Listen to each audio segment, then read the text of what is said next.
Morning! You are late.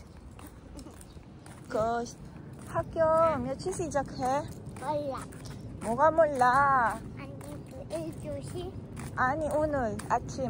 In the morning, what time do you start? It's 8, 그러니까 똑같아. 8:40, 맞지? No. 몇 시? 그거 아니야. 8:40 아니야? 응. 9? You don't know? 친구들 다 올 때까지 기다리고 아. 다 오면은 수업해. 알았어. But we have to run, okay? No? It's late. See, all of your friends are inside. Bagal-bagal niya kasi kumilos. Sophia, run! You're late.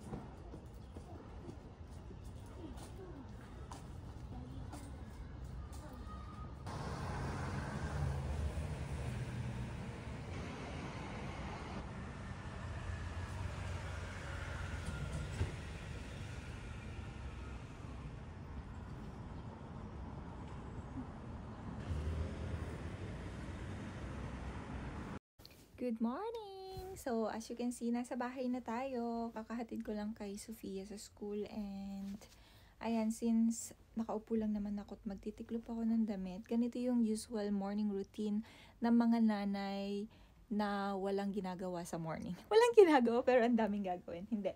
Ganito yung mga karamihan, walang work, ganyan. After ihatid yung anak sa school, maglilinis ng bahay, magliligpit. So, since yung work ko ay mamaya pa namang hapon, alis ako dito ng mga 12 noon and mag-start ako ng work 1 p.m.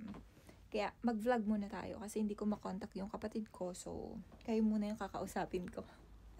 So, may share ako sa inyo guys about sa education dito sa Korea. Hindi to in-depth na education, wala lang, na ko lang to. Bigla ko lang siyang naisip and gusto kong ma-share sa inyo and para magkaroon din kayo ng ideas about paano nga ba yung system ng education or pag-aaral ng mga bata dito sa Korea. Alam nyo ba na dito sa Korea, wala silang grading system pagdating sa elementary and high school. Dito sa Korea, meron silang 6 years sa elementary. So, yung mga bata dito pala, pumapasok sila. Meron dito 2 klase ng, yan, pag-usapan na lang natin, simula sa simula. Dito sa Korea, meron silang 2 klase ng kindergarten. Meron silang tinatawag na Yuchiwon at Urinijip.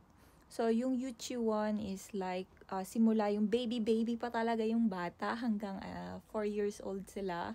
Pinakabata dito, I think 3 months old, pinapasok na nila doon kasi nga yung ibang parents nagwo-work sila. So, meron doon mga nag-aalaga ng mga baby pa talaga yung tipong, alam niyo yun, mga 100 years old, 100 days old pa lang yung baby. Ayun, pwede na nilang ilagay doon. And then, pag nag 5 years old na sila, lilipat na sila sa Urinijip. Yung Urinijip, doon na sila, may mga English teacher for 25 minutes, mga kanta-kanta, doon na din sila nag-aaral ng letra and numbers, yun, doon na nag-start. And then, pag nag 8 years old na sila, yun na yung elementary. So, meron sila ditong 6 years sa elementary and also sa high school, meron silang 3 years sa high school, 3 years sa middle school and then 3 years sa high school, in total of 6 years. So, 6 years sa elementary and then 6 years naman sa high school. So, 12 years yung bubunuin. Similar sa atin, diba? Pero yun nga lang sa atin sa Philippines, parang may K-12 na tayo, yung parang Australian education something, similar sa Australia, yung natin sa Philippines.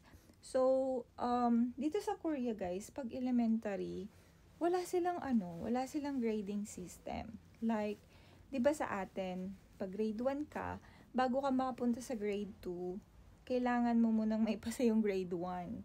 Kailangan hindi ka bumagsak ng 74 or 73 or hindi. Mayroon kasi 'di ba sa atin yung pupula yung grades mo. Naalala ko dati nung elementary pa lang ako and high school. And also college? Nung college, nadidigay kasi ako. So, nung college, ganon.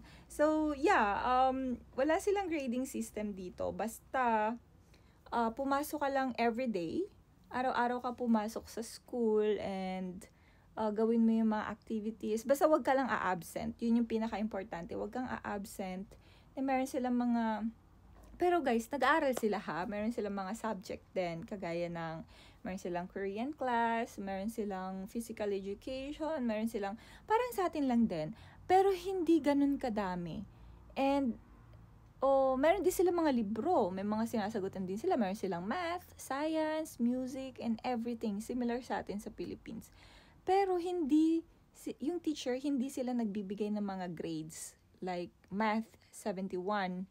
Science, 92. English, 98. Wala silang ganun dito. Ang inaano lang talaga nila is mag-aral, mag-aral, mag-aral. Ganun lang yung pinupush nila sa mga bata na mag-aral lang kayo na mabuti and pumasok lang kayo everyday. Yun. Tapos sa mga public school dito, at ganun din sa high school guys, ganun din sa high school, wala din silang grading system na hindi mo kailangan mag-worry. 'Di ba sa atin kahit pumasok ka everyday, pero pag hindi mo na ipasa yung exam or hindi mo na ipasa yung project, may tendency na bumagsak ka pa rin. Pero dito wala. And wala din silang mga projects. And then pagdating sa homework, hindi ganun kadami. Like, hindi ganun kaano. And wala din sila masyadong mga exams. Like, of course, meron sila mga exams, yung mga, of course, pero yung alam niyo yung tipong dudugo talaga yung utak nyo, no, wala silang ganun, especially sa elementary. Pero sa high school meron.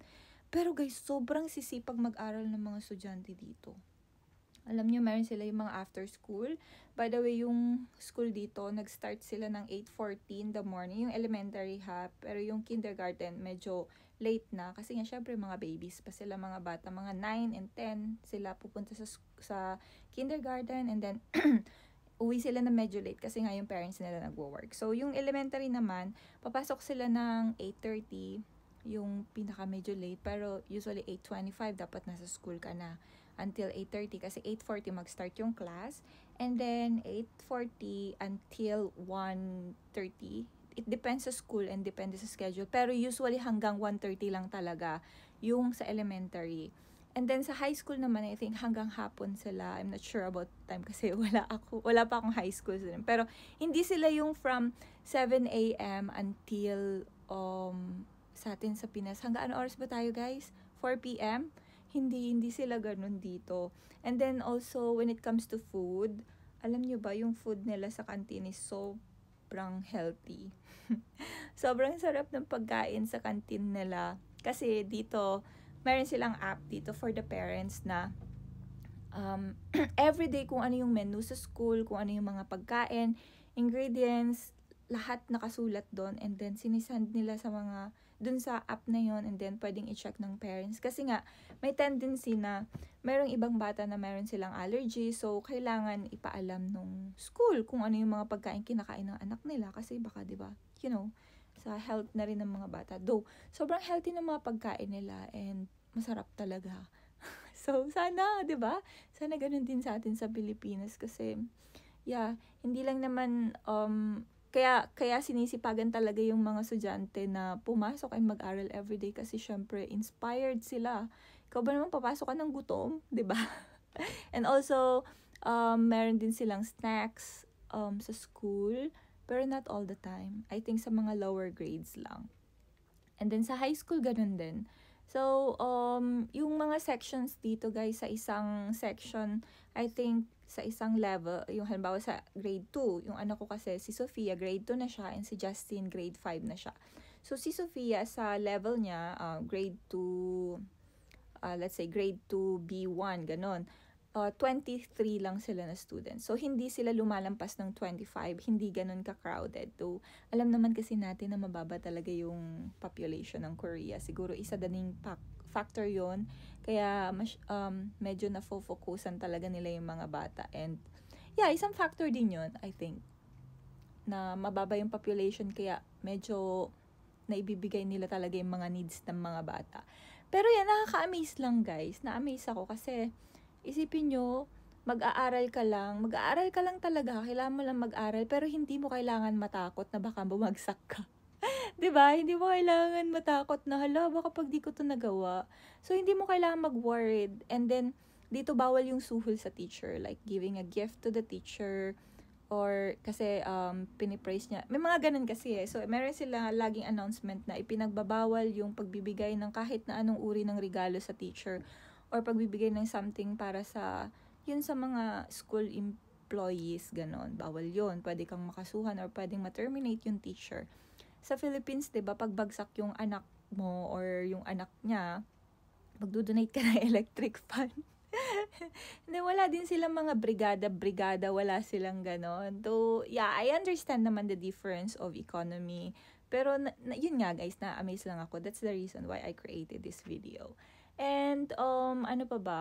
Meron sila dito yung parang sa atin, meeting sa school. Pero dito kasi yung yung parents, a-attend sila sa isang araw na kung paano yung the way magturo yung teacher, and then papanoorin nila yung performance ng mga anak nila. Nandun lang sila, yung parents nasa behind kami, and then pinapanood namin yung mga anak namin. Tataas ba sila ng kamay, yung mga ganon. So, yan lang guys.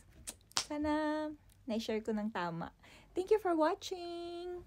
Bye-bye! Don't forget to subscribe.